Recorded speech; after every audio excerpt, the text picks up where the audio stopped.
So guys, ഇപ്പോൾ MBDക്കാരും school സ്റ്റുഡൻസായിട്ട് എന്തൊരു issue നടക്കുന്നുണ്ട്. ഇഷ്യൂ എന്താ വേറെ ഒന്നല്ല ഗായ്സ്, ഞാൻ നിങ്ങൾ കാണിച്ചുതരാം. ഈ ഒരു കാര്യത്തിൽ ഞാൻ MBDക്കാരുടെ ഭാഗത്ത് നിൽക്കത്തുള്ളൂ. ഓക്കെ, ഞാൻ കാണിച്ചുതരാം. ടൂറിസ്റ്റ് ബസ്സിൽ നിയമലംഘനം പോകുന്നതിന് തൊട്ട് മുമ്പെത്തി വിദ്യാർത്ഥികളുടെ യാത്ര തടഞ്ഞ് മോട്ടോർ വാഹന വകുപ്പ്. ഓക്കെ, സോ നിങ്ങൾ ആ കണ്ട ടൂർ ബസ്സിലെ ചിത്രം കണ്ടോ?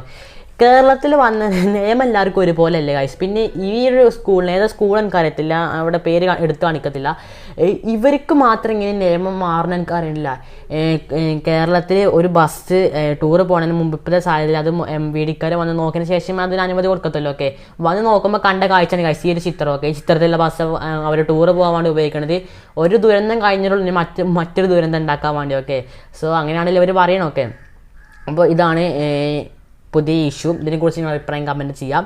സോ പാലക്കാട് ടൂർ ബസ്സിൽ നിയമലംഘനം എന്നൊക്കെ പറഞ്ഞുകൊണ്ട് കണ്ടെത്തിയത് തുടർന്ന് വിദ്യാർത്ഥികളുടെ വിനോദയാത്ര തടഞ്ഞ് മോട്ടോർ വാഹന ബ്രണ്ണൻ കോളേജിലെ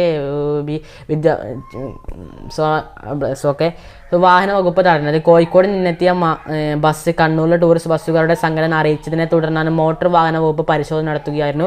വിദ്യാർത്ഥികളെ കയറ്റുന്നതിന് തൊട്ട് മുമ്പാണ് മോട്ടോർ വാഹന വകുപ്പ് അധികൃതർ പരിശോധന നടത്തി യാത്ര തടഞ്ഞത്. ഓക്കെ, സോ ഇത് ഒറ്റിക്കൊടുത്തതും വേറെ ബസ്സാരനെയാണ്. അതൊക്കെ അവരുടെ തമ്മിൽ ഇഷ്യൂ, അവർ തമ്മിലുള്ള ബന്ധം.